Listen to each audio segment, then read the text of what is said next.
بھائی کیا ضرورت ہے کہ آپ کسی کو یہ بتائیں کہ آپ پاسٹ میں کیا تھے؟ اس نالج کا کوئی فائدہ ہے؟ بظاہر کوئی فائدہ نہیں ہے. آپ آج لینڈ کروزر میں گھوم رہے ہیں، بڑا گھر ہے آپ کا، مال کی ریل پیل ہے. میں بلا وجہ لوگوں کو بتاتا پھروں کل یہ سائیکل پہ گھومتا تھا، کل یہ سائیکل پہ.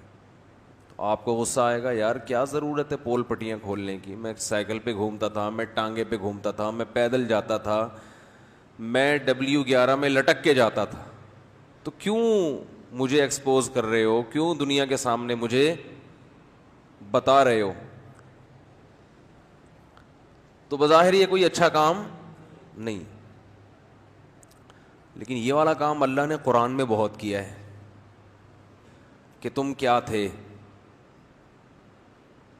بار بار قرآن میں پانی کا قطرہ، ناپاک قطرہ جس میں نہ آنکھ نہ ناک نہ دل نہ دماغ نہ جگر نہ پھیپھڑے نہ گردے نہ کلیجی، کچھ بھی نہیں، مٹی، اور اس مٹی سے پانی کی ایک غلیظ پانی. بار بار قرآن ہمارے ماضی کو ہائی لائٹ کرتا ہے، ہمیں بتاتا ہے کہ تم کیا تھے.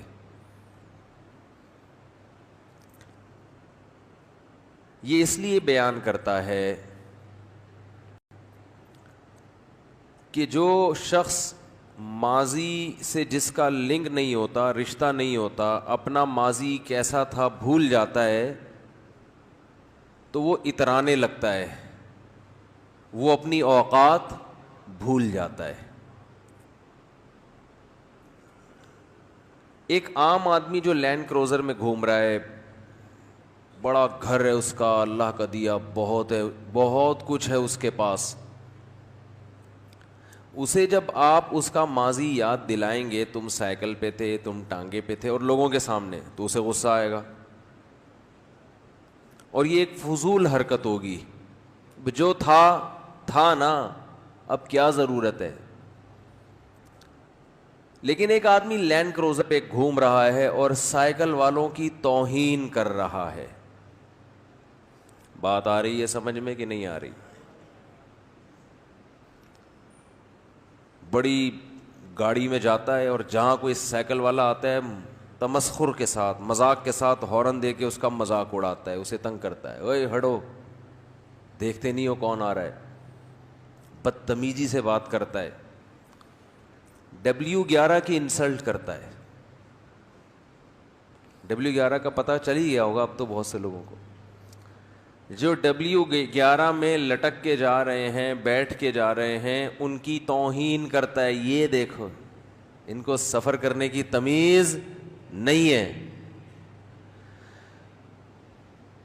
تو پھر ایسے آدمی کو اس کی اوقات یاد دلانے کے لیے اس کا ماضی یاد دلایا جائے گا کہ بھائی صاحب تھوڑے دن ہوئے، ابھی کل کی بات ہے، آپ خود سائیکل پہ گھوما کرتے تھے، آپ کو میں نے W11 کی چھت پہ بیٹھے ہوئے کئی دفعہ دیکھا ہے. یہ تو قسمت پلٹی ہے، چھکا لگ گیا، تقدیر آپ کی بدل گئی،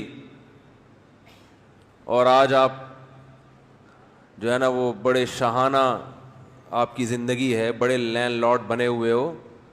تو کم از کم آپ کے لیے تکبر اور غریبوں اور سائیکل والوں کا مذاق اڑانا کم از کم آپ پہ زیب نہیں دیتا.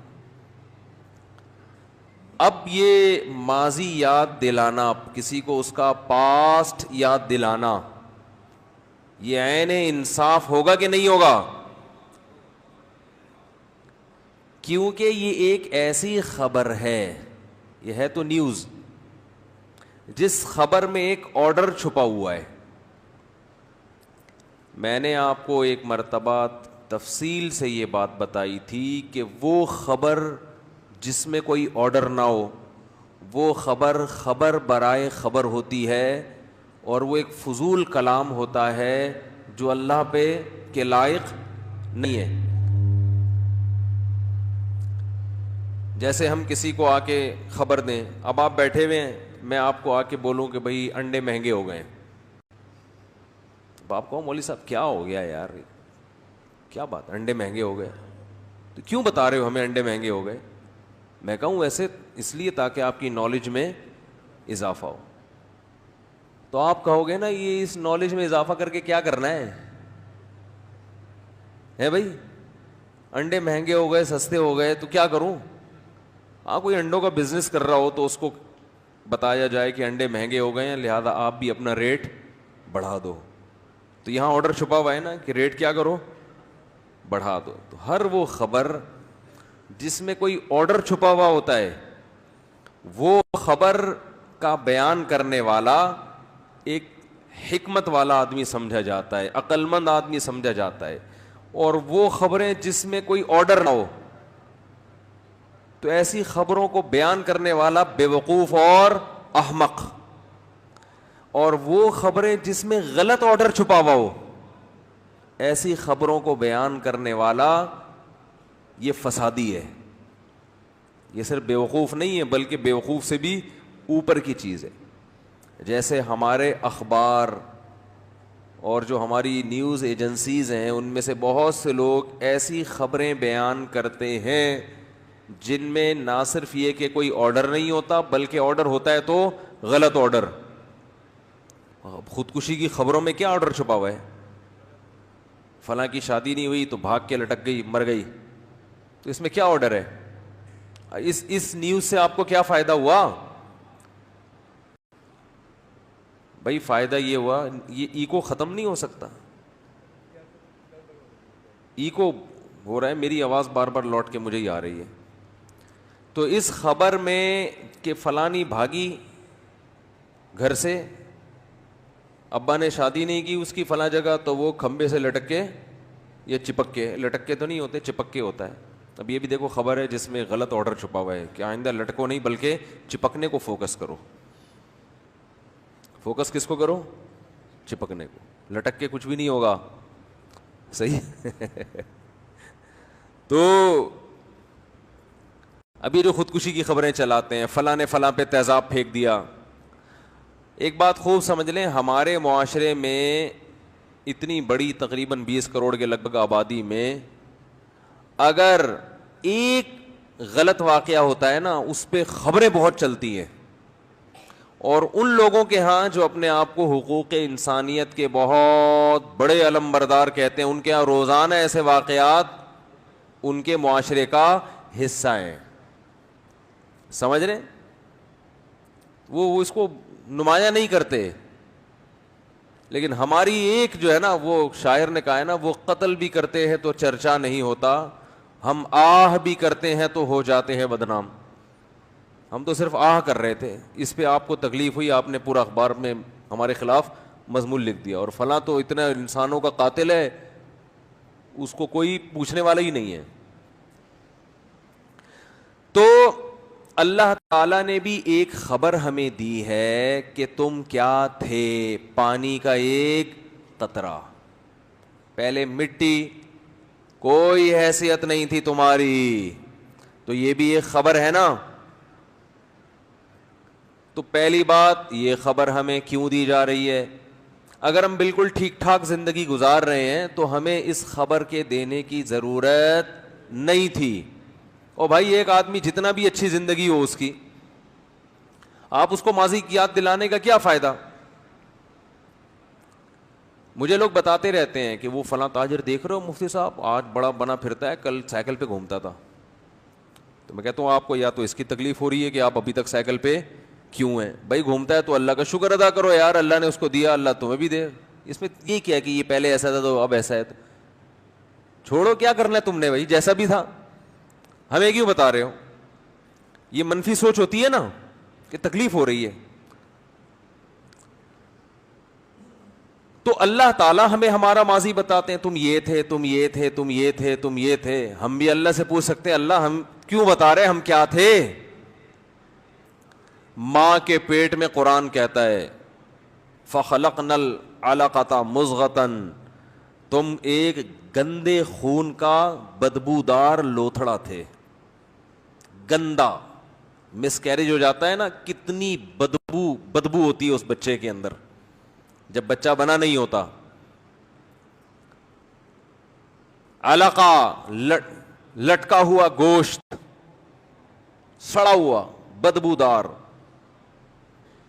مضغہ وہ گوشت جو چبایا جاتا ہے نا, بوٹیاں, ایسی شکل ہوتی ہے بچے کی.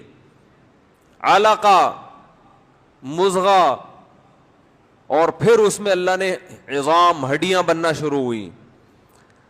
تو جب تک آخری اسٹیپ پہ نہیں پہنچتا نا, گند کا گند ہی ہوتا ہے. وہ گند سے بنا, گندے ماحول میں پلا بڑا. تو یہ ماضی اللہ تعالیٰ انسان کو کیوں یاد دلاتے ہیں؟ ہم اللہ سے پوچھتے ہیں اللہ ہم اتنے 3 پیس سوٹ ٹائی میں بہترین اسٹائل میں ہم زندگی گزار رہے ہیں, نہا دھو کے ہم آفس جاتے ہیں, ہاتھ میں ہمارے بریف کیس ہوتا ہے. W11 تو ایک مجبوری کی وجہ سے بیٹھنا پڑ رہا ہے اس میں, اور اس میں بھی بڑی تمیز سے بیٹھتے ہیں ہم. تو اتنی اچھی لائف, اتنا اچھا لائف اسٹائل ہمارا, اتنے تمیز سے بات کرتے ہیں, اجلے دانت اور شیمپو سے نہائے ہوئے. میں ویسے شیمپو نہیں استعمال کرتا, ایک مثال دے رہا ہوں. شیمپو سے نہائے ہوئے اور خوشبو لگائے ہوئے, کیسے فٹ فاٹ ہوتا ہے نا انسان, محفلوں میں ملتا ہے ایک دوسرے سے. تو ہمیں ہماری اوقات بار بار یاد دلاتا ہے. الم یکن نطفۃ من منی یمنا, کیا ایک پانی کا قطرہ نہیں تھے؟ کیا ماں کے پیٹ میں جمع ہوا خون, گندا غلیظ خون نہیں تھے تم؟ کیا گوشت کا لوتھڑا ادھورا ٹکڑا نہیں تھے؟ تو اللہ تو ہمیں بار بار گویا کہ ہمیں تو شرمندہ کیوں کر رہا ہے؟ دیکھو ایک آدمی کو آپ بتاؤ نا سائیکل پہ گھومتا تھا, اتنا شرمندہ نہیں ہوگا جتنا ہمیں یہ بتایا جائے کہ ہم کیا تھے. تو اللہ تعالیٰ اصل میں یہ بتانا چاہتے ہیں کہ جب تمہیں جو زندگی ملی ہے نا, اس میں تم اپنی اوقات بھول گئے ہو, اپنی اوقات بھول گئے ہو. جس اللہ نے تمہیں یہ نعمتیں دی ہیں, بے پناہ نعمتیں, اس اللہ کا حکم سننے کے علاوہ تم دنیا میں ہر ایک کی سن رہے ہو, اس کی سننے کے لیے تیار نہیں ہو. تو یہ تو تم ماضی تمہارا یہ تھا, ہم نے تمہیں انسان بنایا, ہم نے, یہ خود بخود نہیں بن گئے. اگر اتفاق سے بنے ہوتے جو مرضی کرو, جیسے جو ملحد لوگ ہیں نا, ایتھیس, ہم ان سے کہتے ہیں بھائی اتنے تکلف کی بھی کیا ضرورت ہے اتنا اچھا بننے کی. ایک ملحد الزام لگا رہا تھا یہ مولوی لوگ گندی فلمیں دیکھتے ہیں, اللہ تعالیٰ معاف فرمائے, استغفر اللہ. یہ جملہ نقل کرتے ہوئے بھی عجیب سا محسوس ہوتا ہے, لیکن وہ علماء کو بدنام کرنے کے لیے. تو سوال پیدا ہوتا ہے ان فلموں کو تم گندا کیوں کہہ رہے ہو؟ نہیں یار یہ سمجھ میں, یار تمہارا گندا اور اچھے کا تو کرائٹیریا ہی الگ ہے نا. وہ کیا ہے وہ بتاؤ, گندا کسے کہتے ہیں, اچھا کسے کہتے ہیں؟ تم تو یہ بولو اچھی فلمیں دیکھتے ہیں اگر الزام لگانا ہے. اچھائی اور برائی کسے کہتے ہیں؟ اسلام کے علاوہ خدا کی قسم کسی کا باپ بھی نہیں بتا سکتا کہ اچھائی کی ڈیفینیشن کیا ہے. 4 آدمی کو بٹھاؤ, وہ اگر بتا دے 1 کھرب روپے مجھ سے لے لو آپ اسی وقت. جو قوم اچھائی اور برائی کو ڈیفائن نہ کر سکے وہ اچھا کیسے بنے گی, برا کیسے بنے گی؟ اس کو تو پتہ ہی نہیں کہ اچھا کیا ہوتا ہے, برا کیا ہوتا ہے. جتنے ملحد ہیں یا جو اسلام کو نہیں ماننے والے, 100 بار قسمیں اٹھا کے کہتا ہوں 1 کھرب روپے مجھ سے لے لو. 1 کھرب بہت بڑی رقم ہوتی ہے. آپ کہو گے اتنے ہیں نہیں تو دعوے کیسے کر رہے ہو؟ اس لیے کر رہے ہیں کہ ہمیں پتہ ہے کسی کا باپ بھی یہ ڈیفائن نہیں کر سکتا کہ اچھا کیا ہے اور برا کیا. یہ گندی فلموں کو گندا ہی نہیں کہہ سکتے. کیوں گندی ہے بھائی؟ وہ کیا ہو رہا ہے اس میں؟ جب آپ نے ہومو سیکس کو حلال کر دیا تو پھر اچھا اور برا, تو جو سب سے دنیا کا گندا ترین کام تھا, جو ہمارے یہاں کا چور بھی نہیں کرتا اتنے آرام سے, چوری کرتے ہوئے پکڑا جائے نا اتنا بدنام نہیں ہوتا. یہ کام کرتے ہوئے پکڑا جائے کتنا ہی نیک آدمی لوگ دیکھنا چھوڑ دیتے ہیں. تو اب اتنے غلیظ اور گندے کام کو جس قوم نے کہہ دیا ہو کہ لیگل ہے، وہ الاؤڈ ہے، وہ برا نہیں ہے، تو بس آپ سے تو اب اس پہ بحث ہوگی کہ آپ بتاؤ اچھا کسے کہتے ہیں اور